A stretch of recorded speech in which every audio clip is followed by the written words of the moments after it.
the fear is the occupied buildings are the ones that we have Problems with. Yeah. Problems with. Yeah, more than the. And I can say that because we all one that I'm gonna use the cat lady for example. If we did not remove that lady from that house, by this point right now, we'd have been finding her dead in there. Eaten up by cats. Yeah. For real. And I mean, I'm not. That's just the truth. I mean, that's straight truth. That's why we do these inspections is for the safety of the citizens. But there's the other side, which I don't want to get into, which is that was her life and her pursuit of happiness. And, you know, still, I don't know what sparked that inspection, but, you know, you just. Friends of hers that were concerned about it. Fine, then you can go to the courts and get a warrant and go in and do that. But, you know, until that time happens, you just, you know, just for someone dying to not. We went through the whole part. Well, they did get a warrant. I mean, they didn't just, Steve didn't just get a call and say, I'm gonna I back it. understand. But that's the reason why people don't, but we're talking about when someone dies, we're sparking a C of A, and that's where things become intrusive. Well, their fear of, oh, if he comes in here, I got a cracked window, I'm gonna have to change all of my windows. Oh, you know, I'm using this one room and storing boxes and stuff. But, I mean, they got all these situations that might never have happened in one situation, but they grouped them all together.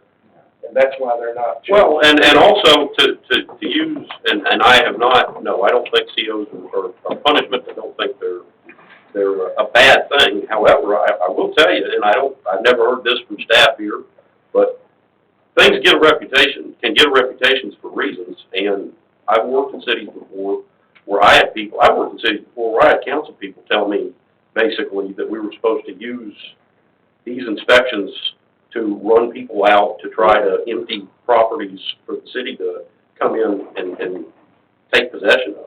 Now, I didn't do it that way, whether they were telling me that or not, but you do have a balance there where sometimes people get the negative idea of it because there are places that abuse it and do try to use it as a tool, not just to make it safe. And again, I don't think we do that.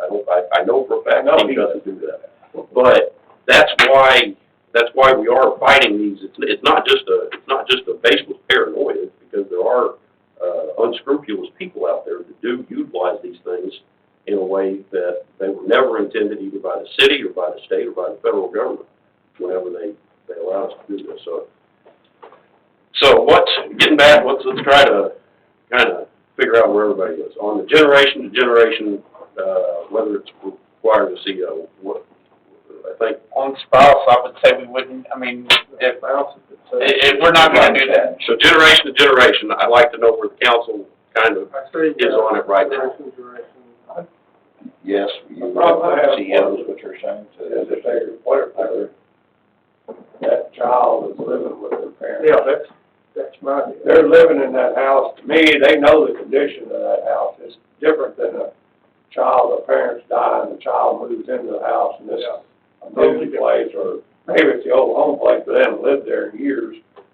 I think it's that. How do we identify whether You're living there with mom and dad, and then both of them just are deceased, or one of them dies, but the other one needs you there to care for them. And you've been in that house, you know the condition of that house. That's where I have a problem whether they need another CO. They're aware of the situation. How do we identify whether they lived there all this time, or whether or not the person died 6 months ago, the kid moved in, and now the kid has picked up residency there? That's a different deal than the kids would do. That person has taken up residence to take care of their parents. I'm sorry, they're deserving, and their license should show that if they had changed it. Their license or some kind of bills or credit card. They get credit cards. I understand what Steve says too from the generation, but to me it's different if you're actually living there at the time. That's what I said. Yeah. Versus now you're moving in from another state or county or whatever, come in and take care of the remaining parent because maybe the one that died was the one that was actually taking care of that particular parent. Now, Now, it's your job to move in there and take care of, if you're already living there, that's one thing, but if you have to move in there, and you're taking over the responsibility, paying the bills, because either mom or dad can't do it, so you get the water bill in your name and all the utilities, so you can pay them now. That's where I'm kind of fuzzy on whether it warrants another CO.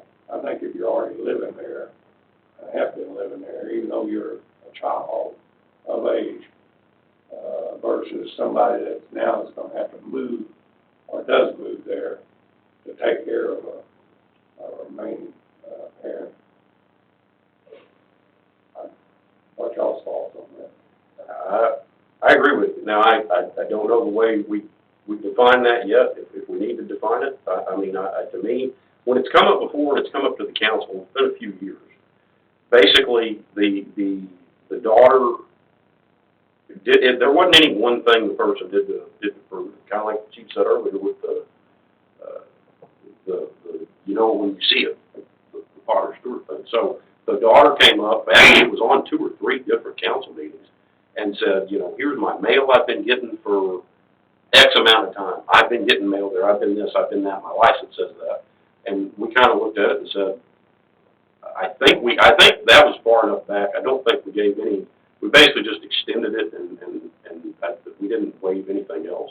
So to me, I think we got a manager that could look at that and then bring it to council if it's something that he's not comfortable with. But if we were to put a policy in place that says, if it's a generation to generation change, and you can verify to the city manager's satisfaction that you have been there, then to me, that's it. Now, if somebody comes in and their license says they live in Arizona, and they say, well, I just didn't change my license, well, it's something that staff can look at and then say either, well, just no. I mean, at that point, it's not even really appealing to the council beyond, if they don't like what they hear, they're gonna come try to complain about it anyway. So to me, if we just, what I think it would be appropriate is just to say, if it's generation to generation, and you can verify, and the other thing is, if we do that far enough in advance, then I think we could have these situations where the child's living there for 15 years, they actually would be put on the account earlier on, as opposed to just letting it keep rolling. Steve? I understand that why people feel that way. Like someone going in your home, you already live there. You know, I've had 10 or 12 COs. That's why it's not a punishment, because I never felt like I was being punished when I was getting them. The problem is the proving part in trying to make this clean, because even the way you say it, the rule should be, even if you go that route, the rule should be you need the CO, and then an exception would be if the person has been living there for some period of time. You have to define that, I think. Instead of saying it the other way, where it's the normal course. So the normal course would be to do the CO. But the problem is we know, you know, when we change a rule, like the lady that got our water bill turned off because she was $9 short, so we changed the rule, so if it's less than $10, you have to turn your water off, and people start paying their bill and leaving a $9 balance on it every month. But we had changed it 3 months before, and it caused that problem. So we didn't change a 50-year-old rule. We changed the 3-month-old rule that was causing a lot of problems beyond. The point is that when you create this exception, then everybody's, starts to advantage to the exception. How can I get in that exception? And that's a potential problem with doing that. If that's what the majority of the council decides, then fine. I mean, it's a little bit more work on staff because they're having to look through records and stuff, but hopefully this doesn't happen all the time. I mean, I don't think that's terrible. I just think it's cleaner and better to do it the other way. So. How many times, that was my question, how many times does this come up in a year? Well, I really don't know because people aren't changing it. How many times are we sending letters out? Tell them we know they died. I don't know. I didn't know this was an issue until this morning. Last year. It's more than I thought. And those are the ones you know about. I mean, there's 2,500 residences in there, Yeah. something like that, so we estimate, so. All right. But